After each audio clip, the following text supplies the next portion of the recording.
Et oui, je suis en train de jouer sur un Mac. Non, non, mais je vous vois en train de rigoler. Je vous jure, je suis en train de... Là, je viens de me prendre un cactus, mais je vous jure, je suis en train de jouer au dernier Forza avec un MacBook Air et une manette Xbox. Bon, attendez, je vais baisser un peu la musique. Je sais hein, ce que vous êtes en train de penser. Je vous vois. Les Macs, c'est pas du tout fait pour les gamers. Et pourtant, depuis 2-3 ans, les choses sont en train de changer à grande vitesse. Je sais que de dire « je joue sur un Mac », c'est une phrase un petit peu ridicule, c'est un peu comme si je disais je conduis sur l'autoroute avec un jet supersonique, c'est pas du tout adapté. Et pourtant, en 2022, il y a plein de solutions pour jouer sur Mac, on va en parler tout de suite.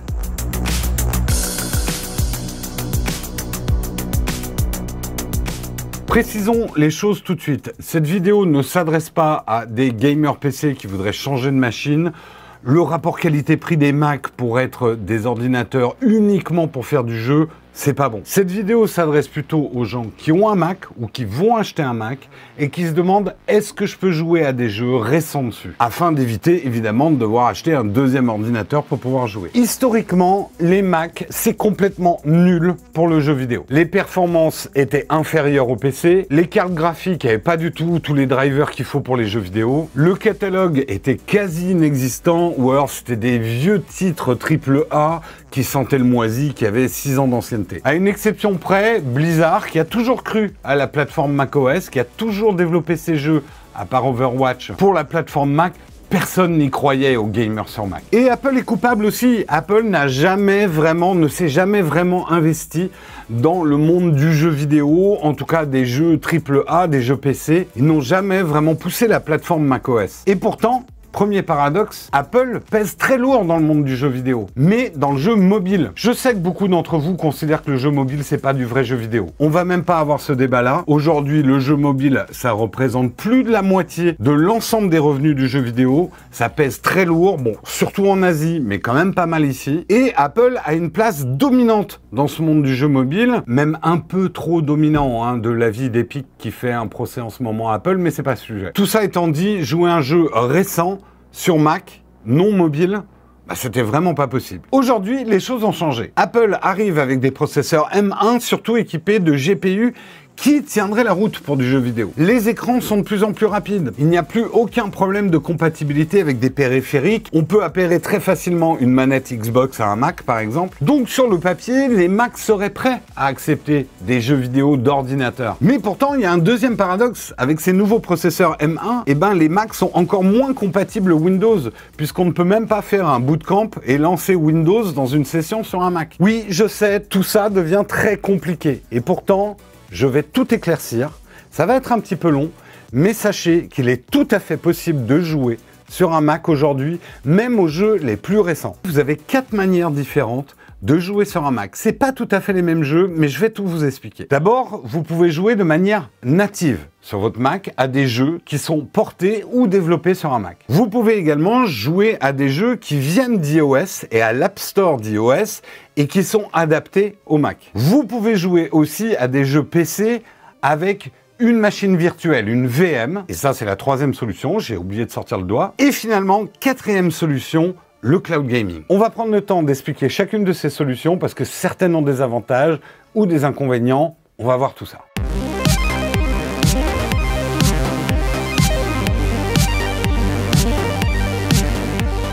On va commencer en parlant des jeux natifs Mac, donc qui tournent directement sur votre Mac. Alors aujourd'hui, en 2022, les choses se corsent un peu. Il y a les jeux qui sont compatibles Mac, mais à l'époque où les Mac avaient des processeurs Intel, et puis vous avez des jeux aussi qui sont maintenant développés pour les processeurs M1. Pas la peine de vous le rappeler, c'est des philosophies de processeurs complètement différents. Et au milieu, il y a Rosetta qui permet de faire tourner plus ou moins bien certains jeux qui étaient développés pour les Mac Intel. Une chose que vous ne saviez probablement pas, parce que moi aussi je l'ai découvert, c'est que les grands stores de jeux vidéo sont présents sur Mac. On retrouve Origin, on retrouve Epic Games, on retrouve Steam, ça je le savais, on retrouve bien sûr Battle.net, j'en ai parlé tout à l'heure, de Blizzard. Pour Epic Games, sachez, et ça va peut-être ça aussi vous surprendre, vous pouvez jouer sans problème à Fortnite sur un Mac. Ça n'a rien à voir avec les problèmes de Fortnite qui ne tournent pas sur l'iPhone ou sur l'iPad. Là, on est en train de parler de macOS, on ne parle pas d'iOS. Mais pour être honnête, chez Epic Games, à part Fortnite, il n'y a pas grand chose qui est en natif pour Mac. Et là, c'est un peu le même problème chez Origin d'Electronic Arts. À part si vous jouez aux Sims, vous n'aurez pas grand-chose à vous mettre sous la dent, ou alors du pas très frais. On en arrive à Battle.net. Là, Battle.net, comme je vous l'ai dit, historiquement, il y a beaucoup plus de jeux sur Mac, sauf Overwatch. D'ailleurs, Blizzard avait dit à l'époque à Apple, vous faites un peu chier, mettez-nous des vrais GPU qu'on puisse adapter Overwatch sur Mac. Ça n'a pas été fait à l'époque. Mais regardez, là, je suis en train de jouer à World of Warcraft, ça tourne merveilleusement bien. Même ça tournera bien sur un Mac pas très puissant. Diablo, c'est pareil, à voir pour les futurs jeux Blizzard. Mais en tout cas, il y a de quoi s'amuser. L'offre la plus riche de jeux natifs sur Mac, vous la retrouverez chez Steam, bien sûr. Il suffit que vous cherchiez en mettant plateforme macOS et vous risquez d'être surpris par le choix. Alors, il y a plein de titres qui manquent, mais il y a quand même des gros titres. Moi, j'ai été très surpris d'y retrouver Baldur's Gate 3, qui pourtant est en accès anticipé, mais il est déjà développé pour Mac. Et il tourne extrêmement bien. Il tourne à 100 images secondes, résolution ultra et tout, sur un M1 Max. Mais même sur ce MacBook Air, le jeu peut tout à fait tourner, en faisant quelques concessions graphiques, bien sûr. En fait, ce qui est intéressant quand on observe un peu ce qui est disponible comme jeu Mac chez Steam, c'est qu'il y a beaucoup de jeux de rôle, il y a beaucoup de jeux de stratégie, oserais-je le dire, il y a beaucoup de jeux un peu pour les vieux, mais on trouve pas beaucoup de FPS rapides ou compétitifs, ou de jeux qui traditionnellement attirent un public plus jeune. C'est probablement assez représentatif, on va dire, de la courbe d'âge des acheteurs de Mac d'hier. Malgré la présence de ces 4 stores, l'offre de jeux natifs sur Mac en 2022, début 2022, c'est encore très maigre. Quant aux jeux développés spécifiquement pour tirer toutes les qualités des processeurs M1, il y en a 3 ou 4. Est-ce qu'Apple va intéresser les éditeurs de jeux vidéo? Est-ce qu'ils vont développer plus facilement leurs jeux vidéo sur Mac qu'autrefois? C'est possible. Il y a de plus en plus d'acheteurs de Mac en ce moment. Apple vend des M1 comme des petits pains. Et en plus, historiquement, les utilisateurs Mac, ils ont un petit peu plus d'argent. Donc, oui, potentiellement, ça peut intéresser les éditeurs. Qui vivra verra. Moi, ce que je vous conseille pour les jeux natifs, on va vous mettre une URL dans le texte de cette vidéo. C'est un super site qui recense tous les jeux qui existent sur Mac. C'est remis à jour très dynamiquement. Vous verrez en plus si c'est des jeux natifs pour le M1, comment ça tourne en VM, ou ceux qui ont des résultats un peu décevants parce qu'ils sont un peu trop vieux pour Rosetta, etc. Maintenant, on va parler d'un deuxième type de jeu natif. Enfin, pas exactement natif, c'est plutôt le portage de jeux qui sont sur iOS, de jeux mobiles, et leur portage sur les Mac M1. Le meilleur exemple de ça, c'est l'offre Apple Arcade. Quasiment, voire je crois tous les jeux d'Apple Arcade sont jouables sur des Mac. Et dans le cas, et là vous le voyez par exemple d'Oceanhorn 2, ou encore de Kingdom Rush, ou encore d'Asphalt 8, les jeux non seulement sont portés sur Mac, mais en plus, ils s'adaptent très bien à la taille de l'écran, ils reconnaissent tout à fait la souris, le clavier ou les périphériques, donc on peut vraiment y jouer comme des vrais jeux PC sur Mac. Par contre, il y a un problème avec ça, c'est que au début, on pouvait jouer à n'importe quelle application iOS sur un Mac, en tout cas un Mac M1, mais depuis, Apple a fait machine arrière sous la pression des éditeurs. Il faut que l'éditeur du jeu rende son jeu disponible sur Mac ou l'interdire. Et certains grands noms du jeu vidéo sur mobile, je pense à Genshin Impact, je pense à PUBG Mobile, je pense à Honor of Kings, vous ne pourrez pas jouer sur un Mac. En fait, ce qui est un petit peu agaçant, c'est qu'on a l'impression que les éditeurs veulent vraiment maintenir le marché des jeux vidéo mobiles d'un côté, le marché des jeux vidéo plus traditionnels de l'autre. On peut se demander pourquoi. Est-ce que les vaches seraient plus faciles à traire sur mobile? On va pas lancer de polémique. Mais soyons francs, si vous êtes un joueur plus traditionnel, console, PC, vous allez rester un petit peu sur votre faim avec cette offre de jeux mobiles. Oui, il y a des très bons jeux mobiles, des jeux de hardcore gamer mobile, mais pas encore assez. On en arrive à la troisième solution, les VM, les machines virtuelles qui vont faire tourner Windows sur votre Mac.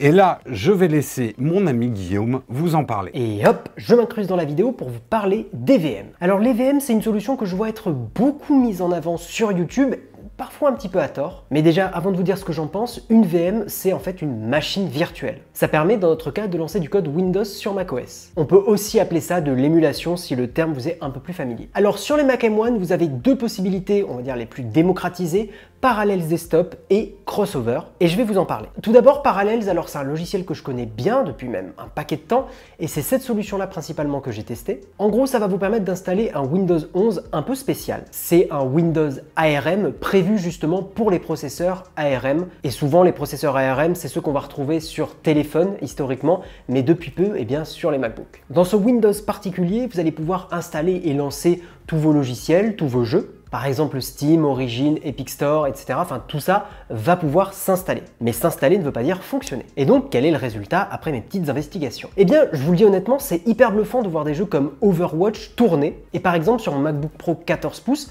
j'arrive à le faire tourner en quasiment 60 images par seconde avec une définition assez élevée. Et c'est d'autant plus incroyable que je rappelle que c'est une double émulation. C'est-à-dire que Overwatch est émulé dans Windows, parce que Overwatch n'est pas du tout prévu pour Windows ARM. Et Windows ARM est lui-même émulé dans Parallels Desktop sur Mac. Alors pas mal d'autres jeux sont fonctionnels et jouables, mais d'autres ne vont pas du tout se lancer ou alors planter assez vite. Et puis parfois, même quand ça tourne à peu près bien, eh ben, il va y avoir d'autres bugs qui vont arriver. Moi par exemple, j'ai eu surtout beaucoup de bugs de souris. En gros, la souris qui part dans tous les sens, qui est pas fluide. J'ai eu aussi pas mal de soucis de micro-freeze, c'est-à-dire que par exemple dans Overwatch, de temps en temps, il va y avoir des mini-blocages et ça rend le jeu pas très agréable. Donc je trouve que cette solution passe plutôt bien pour des jeux plus calmes que des FPS, style des RTS, style des jeux à histoire. Mais sinon, pour d'autres, comme je vous l'ai dit, c'est pas terrible. Je vous ai montré l'exemple d'Overwatch, je peux aussi vous montrer l'exemple de Battlefield 3 par exemple, où vous voyez que la souris part dans tous les sens et ça rend le jeu injouable. Alors la deuxième solution, c'est Crossover, que je n'ai pas pu tester parce qu'elle est payante et elle coûte un petit peu cher, on va en reparler après de ça. Mais j'ai pris le temps de regarder beaucoup de tests, beaucoup de vidéos sur YouTube, et ça a l'air d'être une super solution. Le fonctionnement, contrairement à Parallels, il est assez différent. C'est-à-dire que Crossover se base sur Wine. C'est très connu dans le monde de Linux, hein. Si vous êtes un barbu, vous connaissez. Et globalement, pour comprendre Wine, si vous n'êtes pas très dans la technique, en fait, Wine, c'est plein de petits bouts de code de Windows qu'on va utiliser pour lancer des jeux ou des applications Windows. Donc ça a un énorme avantage, c'est que ça permet de ne pas avoir à installer un vrai Windows 11 ou un vrai Windows 10 dans une VM dédiée. Là, voilà, vous avez juste à lancer le logiciel, à essayer d'installer des choses et ça va se lancer ou pas. Au niveau des perfs, quand ça fonctionne, elles sont vraiment très bonnes, voire meilleures que Parallels. Et par exemple, des jeux comme The Witcher 3 tournent très bien dessus. Par contre, vous vous en doutez, il y a pas mal d'autres jeux qui vont planter, soit se lancer mais ne pas fonctionner, soit avoir plein de bugs. Bref, c'est un peu aléatoire. Dans tous les cas, pour faire un mini bilan rapide, je suis pas fan de ces deux solutions. Déjà pour la raison du prix, parce que Parallels Desktop coûte 80 balles, c'est beaucoup, et Crossover coûte 60 €. Donc ça fait un ticket d'entrée assez élevé. Ensuite, vous l'avez vu, il y a le problème de compatibilité. Autant certains jeux vont très bien marcher et c'est bluffant, autant d'autres, Et puis il y a aussi le problème des mises à jour, c'est-à-dire qu'un jeu peut fonctionner à un instant T, mais être mis à jour et paf, ne plus fonctionner. Donc si vous avez lancé toute une histoire sur The Witcher et que au bout d'un moment vous ne pouvez plus lancer le jeu, c'est pas génial. Merci en tout cas Guillaume pour ces éclaircissements. Avant de passer à la suite, il est temps qu'on parle de notre sponsor. Mais justement, avant de parler de notre sponsor Trade Republic, un petit avertissement. Nous sommes là pour promouvoir Trade Republic en tant que plateforme, en tant que solution, mais en aucun cas, on est là pour vous donner des conseils d'investissement ou vous encourager à le faire. Le trading, le placement, c'est justement pas du jeu vidéo. C'est quelque chose que vous devez décider en âme et conscience. Nous, on vous conseille juste de faire ça avec de l'argent dont vous n'avez pas besoin dans l'immédiat ou dans les 10 ans à venir. Cela étant dit, Trade Republic, c'est justement une application pour faire du trading pas mal faite pour les gens qui n'y connaissent pas grand chose, mais qui voudraient quand même dynamiser leur argent. Justement, vous aurez une interface très minimaliste, très simple, sans gamification ou des choses qui vous inciteraient à prendre des décisions que vous n'avez pas envie de prendre. Sur Trade Republic, vous pouvez acheter des actions ou des ETF. Les ETF, c'est des groupes d'actions qui vont être regroupés selon certains secteurs. Si par exemple vous voulez investir dans l'écologie, vous pouvez tout à fait le faire sur Trade Republic. Trade Republic propose aussi des plans d'investissement programmés, ce qui vous permettra justement de bien mesurer le risque, de diminuer le risque si vous voulez pas trop en prendre. Et pour s'inscrire à Trade Republic, c'est hyper simple, il suffit d'une pièce d'identité et d'un RIB, et il n'y a pas de frais cachés. Chaque transaction, c'est 1 €, ce qui fait que c'est une solution très adaptée à des investissements réguliers et quand même d'un certain montant. C'est pas vraiment une appli pour faire du micro-trading. Trade Republic, c'est quelque chose de solide, c'est une start-up allemande, mais qui a sa propre licence bancaire. Ils sont soutenus par Solaris Bank et surtout, très important, vos dépôts sont garantis jusqu'à 100 000 €. C'est pas le cas de beaucoup d'applis de trading. Si vous êtes intéressé, prenez un maximum de renseignements, utilisez le lien qu'on vous a mis dans le texte de cette vidéo, et nous en tout cas, on remercie Trade Republic de nous permettre de vous proposer cette vidéo en toute indépendance.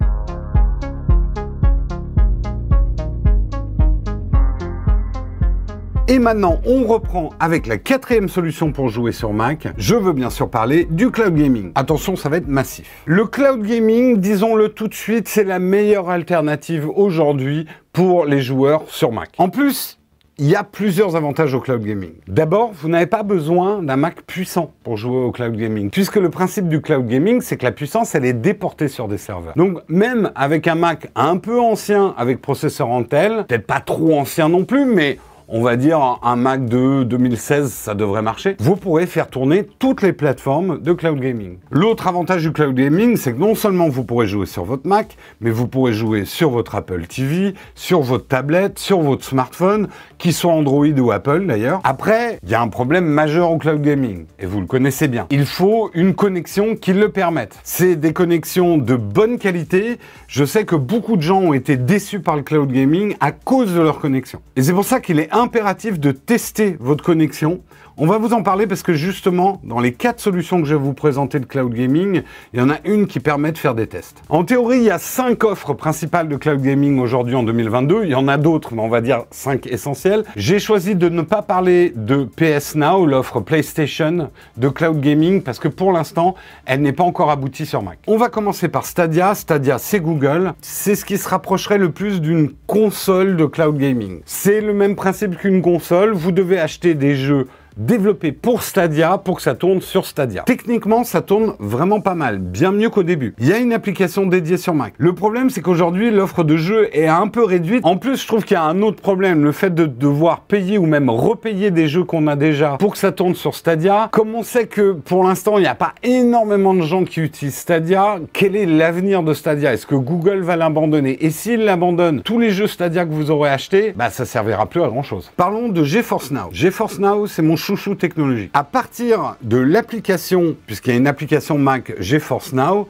vous allez pouvoir, en cloud gaming, jouer à certains des jeux que vous avez déjà achetés dans certains stores. Pourquoi je mets autant de certains? Parce qu'au niveau des stores, vous n'aurez accès qu'à Epic Games et à Steam. Et encore, dans les jeux que vous avez achetés, par exemple sur Steam, tous vos jeux ne tourneront pas sur GeForce Now. C'est pas un problème technique, c'est une affaire de gros sous entre les éditeurs et Nvidia. Mais le gros point fort de GeForce Now, c'est leur triple offre, dont l'une est gratuite. En fait, vous pourrez jouer et tester gratuitement GeForce Now. Alors, il faudra faire un peu la queue. Il n'y a pas de la place pour tout le monde sur leur serveur gratuit. Vous ne pourrez jouer que pendant 1 heure à des résolutions limitées, mais c'est largement suffisant pour tester votre connexion dans une configuration de cloud gaming. Après, il y a 2 offres payantes qui vont vous permettre de booster le temps que vous pouvez passer sur GeForce Now et les performances graphiques. J'en veux pour preuve leur nouvelle offre qui est basée sur des cartes RTX 3080, un peu presque le top du top. Oui, je sais, la TI vient de sortir. Ça vous coûtera 17 € par mois pour la plus grosse des offres avec les RTX. Mais là, vous pourrez jouer pendant 8 heures. Vous avez un accès privilégié au serveur, donc vous ferez pas la queue. Et franchement, je trouve que technologiquement, c'est la solution la plus aboutie. J'en veux pour preuve que c'est les seuls Nvidia à avoir développé une application spécifiquement pour les processeurs M1 pour booster les performances de leur cloud gaming, c'est-à-dire que sur un Mac M1, vous pourrez faire tourner vos jeux en 1600p au lieu du 1080 de base. Me demandez pas comment ils font, c'est de la magie noire pour moi. Vous avez vu des extraits, là je suis en train de jouer à Mountain Blade 2, un jeu que j'adore, qui lui aussi n'est pas encore officiellement sorti sur PC, qui est un jeu très gourmand graphiquement. Ça tourne nickel même avec la version gratuite de GeForce Now. Le problème, c'est qu'effectivement tous les titres ne sont pas dispo. Là c'est une bataille avec les éditeurs. Bien évidemment, beaucoup d'éditeurs ont compris que le cloud gaming c'est le nouvel Eldorado et ils veulent se faire le plus de thunes possible. Donc ils ne veulent pas que la plateforme de Nvidia sur laquelle on n'achète pas directement des jeux soit en concurrence avec d'autres solutions de cloud gaming où ils pourraient prendre leur petite marge. C'est un peu le Far West, mais Nvidia a quand même son mot à dire. Ils arrivent à négocier pas mal de choses et de plus en plus de jeux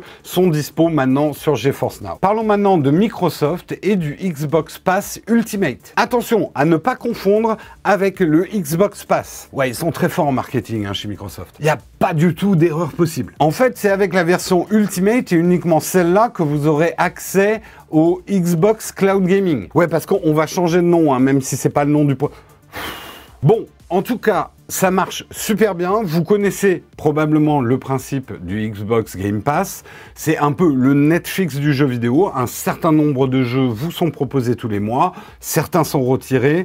Ça vous permet de jouer à plein de jeux différents. Moi, j'aime beaucoup l'offre Game Pass. Techniquement, ça marche très très bien. Je vous montrais que Forza 5, le dernier, tournait très bien sur un MacBook Air. Là, je vous le montre sur le MacBook M1, c'est les mêmes performances puisque c'est du cloud gaming. Je peux pas vous montrer le nombre d'images par seconde parce que, a priori, on peut pas activer ce genre d'option dans le Xbox Cloud Gaming, mais ça tourne de manière parfaitement fluide. Et Dieu sait si Forza 5 est exigeant. Le catalogue du Game Pass est de plus en plus intéressant, notamment avec les accords entre Microsoft et Electronic Arts. Vous pourrez jouer au dernier Battlefield, s'il était bien. Non, il est pas si mal que ça.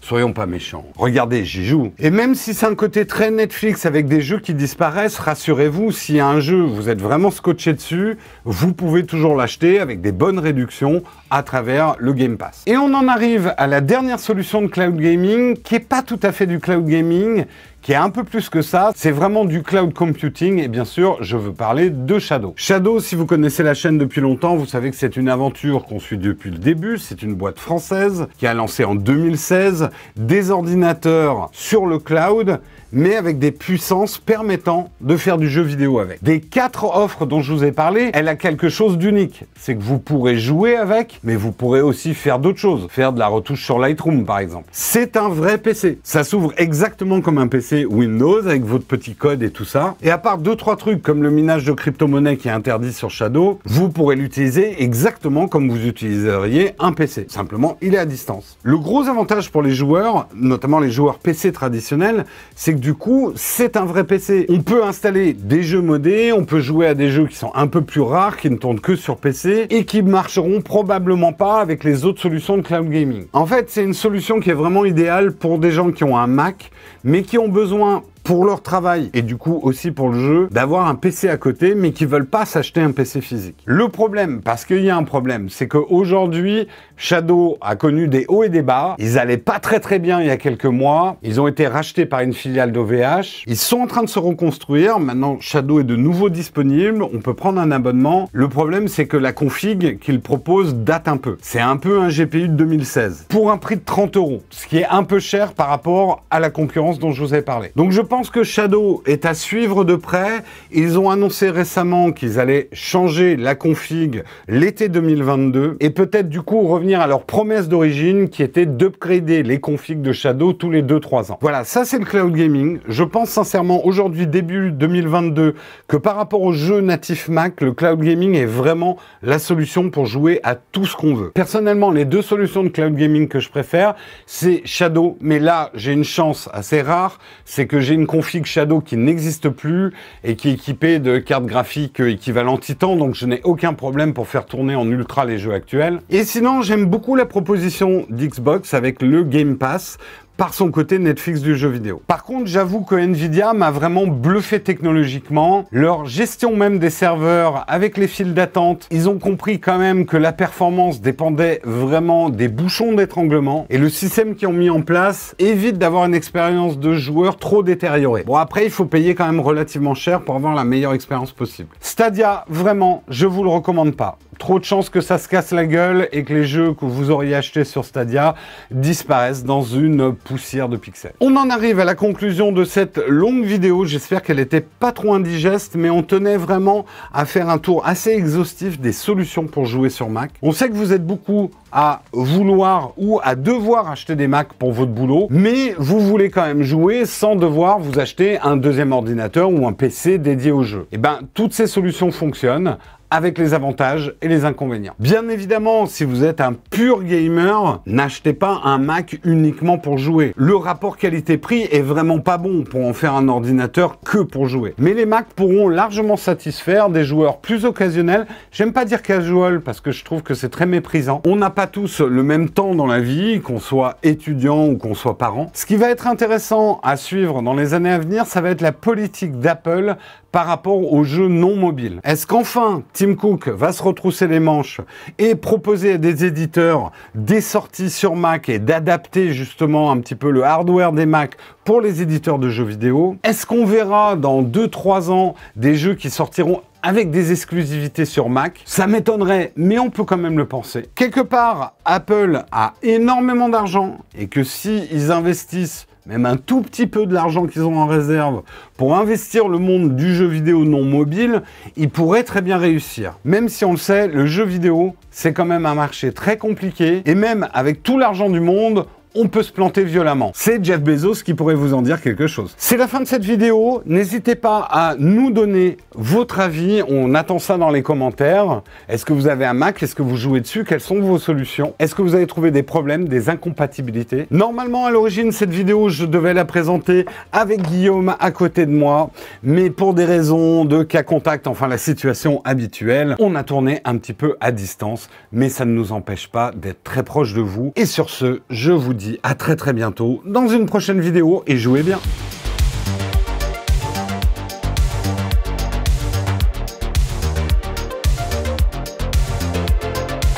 Par contre, maintenant j'ai envie de faire pipi. Il fallait surtout ne pas avoir envie de faire pipi après avoir démarré les caméras. Bravo Jérôme, quel professionnalisme.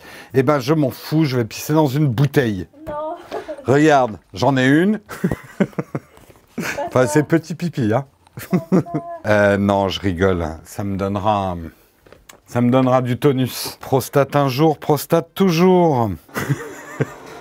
Mais oui, mais je peux pas conduire tout en présentant une vidéo. C'est déjà une catastrophe. Putain, je suis dans les cactus. Aujourd'hui, les choses changent et... Aujourd'hui, les chaussettes de l'archiduchesse sont choses changent. Aujourd'hui, les choses changent. Oh non, ouais, ça fait trop, là. Aujourd'hui, les choses ont changé. Petite astuce. Mais c'est pas aussi simple que sur un PC. Mais un Mac, ça peut servir à d'autres choses. Un PC aussi, mais je sais pas pourquoi je fais des phrases comme ça donnera rien.